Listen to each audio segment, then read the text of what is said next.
회야, 안녕하세요. 오늘 선생님과 함께하는 목표 단어는요, 10단원 정치 과정과 시민 참여입니다. 그 중에서도 두 번째 선거와 선거제도에 대해서 알아볼 건데요. 우리 등교 수업 때 선생님이 말을 했었죠. 저번 9단원은 우리가 정치가 무엇인지에 대해서 알아보는 시간이었다면, 이번 10단원은 이 정치에 우리가 어떻게 참여할 수 있을지를 배우는 단원이라고 했어요. 그래서 그 두 번째 시간으로 오늘 사람들이 자신들을 대표해서 나라의 의사를 결정할 수 있는 제도인 선거에 대해서 우리가 알아가 보도록 하겠습니다. 자, 그러면 선거의 의미부터 한번 볼게요. 그 전에요, 여러분, 우리 지난 시간에 배웠던 거 살짝 복습 한번 해볼게요. 지난 시간에요, 우리 국민 자치의 원리를 배웠던 거 기억나나요? 국민 자치의 원리. 자, 국민 자치의 원리란 건 뭐냐? 국민이 스스로 국가의 일을 결정해야 된다는 원리였어요. 민주정치의 원리였죠. 근데 이 국민자치의 원리에 따라서 우리 민주정치가 두 가지로 나뉘었었거든요. 그 첫 번째는 무엇이었느냐? 바로 모든 사람들이 어떤 국가의 일을 결정할 때마다 모여서 직접 결정하는 직접 민주주의.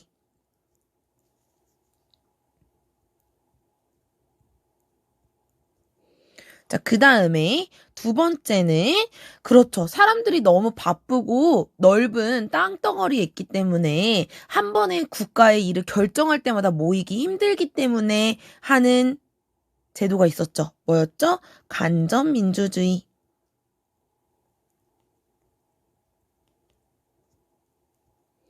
자, 그 중에서도 간접민주주의를 선택할 때는 우리의 의사를 대표해서 나라의 일을 결정할 수 있는 어떤 사람을 뽑는다고 했죠? 그렇죠. 대표자를 뽑는다고 했었죠. 그렇기 때문에 선거는 어떤 민주주의를 채택하고 있을 때 한다? 간접민주주의를 채택하고 있을 때 한다. 그래서 지금 나오죠. 볼까요? 간접민주정치제도에서 시민이 대표자를 선출하는 절차를 우리가 선거라고 한대요. 그럼 이러한 선거의 기능은 무엇인지 한번 보도록 할게요. 기능 첫 번째, 그렇죠. 나라를 운영할 대표자를 선출을 하죠. 대표자에 동그라미 칠게요. 자, 두 번째, 대표자에게 정당성을 부여해줘요. 정당성을 부여해준다는 건 무슨 뜻이냐? 나는 선거로 뽑혔기 때문에 우리 국민들을 대신해서 내가 이런 일을 할 수 있는 거야 라고 말을 할 수 있는 정당성을 주게 된다는 거죠. 자, 세 번째, 대표자가 책임 있는 정치를 하도록 심판 및 통제할 수 있다. 이 말은 뭐냐? 자, 선거 다음번에도 뽑히려면 어떻게 해야 돼? 내가 처음에 뽑혔을 때 내걸었던 공약을 잘 지켜야 돼요. 그걸 잘 지키지 않는다면 국민들이 심판, 통제를 통해서 다시 뽑지 않겠죠? 그러니까 대표자가 책임 있는 정치를 할 수 있도록 선거가 이런 심판이나 통제를 할 수 있다는 말이었어요. 자, 네 번째, 시민이 주권자의 권리와 의무를 실천하는 수단이 바로 선거다. 여기에서 주권자를 동그라미 한번 쳐놓을게요. 실천의 밑줄. 자, 주권자라는 건 뭐예요? 나라의 의사를 결정짓는 사람을 주권자라고 하죠. 그리고 민주주의의 나라에서는 주권이란 것은 국민에게 있다고 배웠어요. 그래서 시민이, 국민이 주권자로서 나라의 의사를 결정하는 이러한 권리나 의무를 실천하는 수단이 바로 선거가 된다는 거다. 그래서 우리가 선거의 기능 4가지를 알아봤어요. 자, 여기까지 모두 이해 잘 되나요? 그러면 넘어가 보도록 해보도록 하겠습니다. 자, 두 번째는요, 민주선거의 4대 원칙에 대해서 배워보도록 할게요. 자, 첫 번째는 보통선거입니다. 자, 보통선거는 무엇인지 같이 읽어보도록 하겠습니다. 동그라미 1번. 일정한 나이가 되면 모든 국민이 선거권을 가짐. 즉, 일정 나이가 되면은 모든 국민이 선거권을 가진다. 일정 나이가 되면은 선거를 할 수 있게 해주는 이런 선거를 보통선거라고 한다. 그런데 중요한 건 동그라미 2번이에요. 별표 칠게요. 자, 그리고 같이 읽어보도록 합시다. 재산, 성별, 인종 등에 의해 선거에 참여할 권리가 제한돼서는 안 된다. 재산, 성별, 인종 등에 의해서 선거에 참여할 권리가 제한돼서는 안 된다. 이거 당연한 소리 같죠? 자, 그런데 여러분, 사실은 이러한 당연한 소리가 된지, 보통선거가 시행된 지 우리가 약 100년? 200년도 채 안 됐어요. 자, 그러면은 이 보통선거가 왜 어떤 과정을 통했길래 이렇게 4대 원칙에 들어갔느냐. 지금 상식으로는 당연히 모든 사람한테 일정 나이가 되면 져야 되는 거 아니야? 라고 하겠지만 예전에 말이죠. 근대 시대 때부터 우리가 시민들이 싸워와서 얻어낸 게 바로 보통선거예요. 자, 그러면 예전에는 어땠느냐? 예전에는 재산이나 신분에 따라서 선거권을 갖지 못하는 사람들도 있었어요. 그리고 또는 나의 성별에 따라서 갖지 못하는 사람들도 있었어요. 특히 여자들은 갖지 못했죠. 자, 그 다음에 내가 흑인이기 때문에 갖지 못했던 사람들이 있었어요. 그런데 차례차례 이러한 조건들이 없어지고 모든 사람들이 일정 나이가 되면 선거권을 가질 수 있는 이 선거제도가 생겼는데 그게 바로 뭐다? 보통선거다라는 것입니다. 자, 두 번째 4대 원칙 보도록 하겠습니다. 자, 두 번째는요. 평등선거예요. 근데 여러분 보통선거랑 평등선거를 헷갈릴 수 있는데요. 헷갈리면 안 돼요. 자, 평등선거는 같이 읽어볼게요. 모든 사람이 행사하는 표의 개수와 가치가 같아야 된다라는 거예요. 자, 보통선거는 다 준다는 거야. 모든 사람들이 보통의 사람들이 될 수 있도록 선거권을 다 주는 거라면 평등선거는 자, 부자에게는 선거권을 2개 주고 가난한 사람한테는 선거권을 하나 준다. 안 된다는 거죠. 그 다음에 부자의 한 표는 곧 뭐 10표처럼 처리를 한다? 안 된다는 거죠. 이게 평등선거예요, 여러분. 보통선거랑 평등선거를 헷갈리면 안 돼요. 보통선거는 모두 보통의 사람들이 될 수 있도록 모두에게 조건 없이 선거권을 주는 것. 나이가 차면 모두에게 선거권을 주는 게 보통선거. 평등선거는 그 한 표가 똑같은 가치여야 한다는 거예요. 이해되나요? 넘어갔네. 자, 이해되죠? 자, 이번에는 직접선거 보도록 하겠습니다. 직접선거는 투표권을 가진 사람이 직접 투표해야 된다. 나 오늘 너무 아파. 엄마가 나 대신 가서 투표해줘. 된다, 안 된다, 안 된다라는 거죠. 내가 직접 가야 돼요. 자, 그 다음에 마지막 4대 원칙은 비밀선거입니다. 자, 비밀선거는 뭐냐? 어느 후보자에게 투표했는지 알 수 없게 비밀을 보장해야 돼요. 그래서 우리 예전에 논란이 됐었던 게 선거 투표하는 투표장 앞에서 손가락으로 나 몇 번 찍었는지를 표시하면 안 된다는 이런 이슈가 한번 있었었죠. 이것처럼 누구에게도 알 수 없게 내가 누굴 뽑았는지 알 수 없도록 비밀을 보장하는 이 4가지의 원칙이 꼭 지켜져야 된다. 민주선거에서는. 자, 이렇게 개념 알고 넘어가도록 해볼게요. 자, 다음은요. 선거가 공정하게 이루어질 수 있도록 만들어 놓은 제도나 또는 기관을 배워보도록 할게요.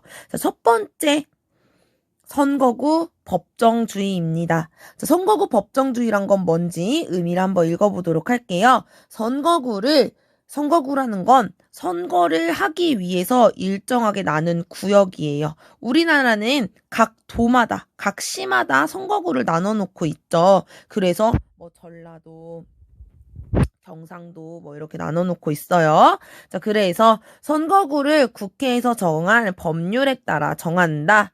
자, 이게 당연한 소리 같은데 이게 되지 않으면은 굉장히 특정 당에 유리하게 나올 수도 있고 또는 특정 당에 불리하게 될 수도 있기 때문에 이런 선거구는 국회에서 법률에 따라 정해지도록 해서 선거가 공정하게 이루어지도록 하고 있어요. 선거구 법정주의의 목적은 무엇이냐? 특정 정당이나 후보자에게 유리한 결과가 나오는 것을 방지한다. 공정한 선거가 되도록 한다라는 거죠. 자, 이러한 선거구 법정주의가 나오게 된 이런 제도를 실시하게 된 이유는요, 미국에 있었던 사건인데요. 그걸 한번 보도록 하겠습니다. 자, 여러분들은 교과서 188쪽에 보면 나와 있을 거예요. 자료콕콕 한번 보도록 하겠습니다. 게리맨더링의 유래에서, 자, 우리나라가 이런 게리맨더링이라는 이 사건을 없애기 위해서, 사건이 발생하지 않도록 하기 위해서 선거구 법정주의를 주게 된 건데요. 그 게리맨더링이 뭔지 한번 보도록 하겠습니다. 특정 정당이나 후보자에게 유리하거나 불리하도록 선거구를 일방적으로 결정하는 것을 게리맨더링이라고 한다. 이 용어는 미국의 매사추세츠주 상원의원 선거에서 주지사로 있었던 게리가 속한 공화당은 5만 164표를 얻고 29명의 당선자를 낸 데 비해 민주당은 5만 1766표를 얻고도 11명의 당선자밖에 내지 못했던 사건에서 유래하였다. 자, 보세요, 여러분. 공화당은 5만 164표, 민주당은 5만 1766표. 그럼 민주당이 더 많은 사람들의 표를 얻었죠. 그런데 당선자가 공화당이 29명, 그 다음에 민주당이 11명. 자, 이거는 선거구 때문이다. 자, 인구수가 많은 곳과 인구수가 적은 곳이 있는데 여기에서 뽑힌 거랑 여기에서 뽑힌 거랑 똑같게 된 거죠. 그래서 이런 것 때문에 표는 더 얻었을지라도 당선자는 적은 사건이 발생하게 됐고 이런 것을 게리맨더링이라고 한다. 그래서 다시 계속 읽어볼게요. 당시 새롭게 획정된 선거구가 공화당에 유리하게 정해졌기 때문에 벌어진 일이었다. 임으로 나뉜 선거구의 모양이 그리스 신화에 나오는 셀러맨더 전설 속의 불도마뱀과 비슷하여 이를 비난하는 뜻으로 게리맨더라고 부르게 되었다. 게리맨더링은 선거구 법정주의가 필요한 까닭을 보여주고 있다. 자, 여기 보면은 여기 이렇게 괴물 모양이 있죠? 자, 그래서요, 여러분, 이렇게 게리맨더링이라는 이런 사건 때문에 우리나라도 선거를 공정하게 하기 위해서 선거구를 국회에서 정한 법률에 따라 정하고 있습니다. 자, 그래서 선거구 법정주의 배워봤고요. 다음은요, 우리 뭘 배우도록 할 거냐면 선거 공영제라는 제도에 대해서 배워보도록 해볼게요. 자, 선거 공영제라는 것은 같이 읽어볼게요. 선거운동을 국가가 관리하고 선거운동 비용의 일부를 정부나 지방자치단체가 지원함. 이라는 제도입니다. 자, 선거공영제가 실시되는 이유는요. 자, 너무 당연해요. 자, 선거운동을 어떤 다른 기관에 맡기게 된다면, 기업에 맡기게 된다면 외부의 압력이 또는 외부의 영향이 있을 수 있겠죠. 그래서 그러한 영향을 배제하고 독립적으로 국가가 공정하게 어떤 외부의 영향을 받지 않도록 운영하기 위해서 선거공영제라는 제도를 실시하게 된 거죠. 그래서 선거운동을 누가 관리한다? 국가가 관리한다. 외부의 압력이 없도록. 자, 그 다음에 두 번째, 재산이 부족해서 나는 우리나라를 위해 일하고 싶은데 재산이 없어서 뽑히지 못할 선거운동을 하지 못해서 선거에 참여하지 못할 사람들이 있잖아요. 그래서 그런 사람들을 위해서 선거운동 비용의 일부를 정부나 지방자치단체가 지원하는 이 제도를 우리는 선거공영제라고 합니다. 그래서 선거공영제의 목적은요, 후보자 간 선거운동의 기회를 균등하게 보장하는 데 있어요. 균등에 동그라미 칠게요. 자, 후보자 간 선거운동의 기회를 균등하게 보장. 그래서 선거가 공정하게 될 수 있도록, 공정한 선거가 될 수 있도록 선거공영제를 실시하게 된 거다. 이렇게 해서 선거구 법정주의와 선거공영제라는 공정한 선거를 위한 제도를 한번 봤어요. 자, 이번에는 공정한 선거가 될 수 있게 노력하는 기관에 대해서 알아보도록 할게요. 바로 선거관리위원회입니다. 자, 여러분, 선거공영제에 따라서 선거운동을 누가 관리한다고 했죠? 그쵸? 국가가 관리한다고 했죠? 그때 국가가 선거를 관리하기 위해 둔 기관이 바로 뭐다? 선거관리위원회예요. 그럼 한번 보도록 할게요. 자, 선거관리위원회의 지위는 공정한 선거를 위해 만들어진 국가기관이다. 헌법과 법률로 독립을 보장받는 기관이다. 당연하죠. 독립이 보장되지 않으면 어떤 일이 생기겠어? 외부의 압력을 받아서 선거가 공정하게 이루어지지 않을 수 있겠죠. 그렇기 때문에 헌법과 법률로 독립되어 있다. 자, 그럼 이러한 선거관리위원회의 역할은 무엇이냐? 자, 역할, 후보자를 등록하고 선거운동을 관리하고 투표소를 설치하고 표를 집계하는 선거와 투표의 모든 절차를 선거관리위원회에서 관리를 하고 있습니다. 그리고 두 번째, 자, 우리 정당을 저번 시간에 배웠죠. 정치 과정의 주체로서 정치의 뜻을 같이 하는 사람들이 모여서 모임을 이루는 걸 우리 정당이라고 했었죠.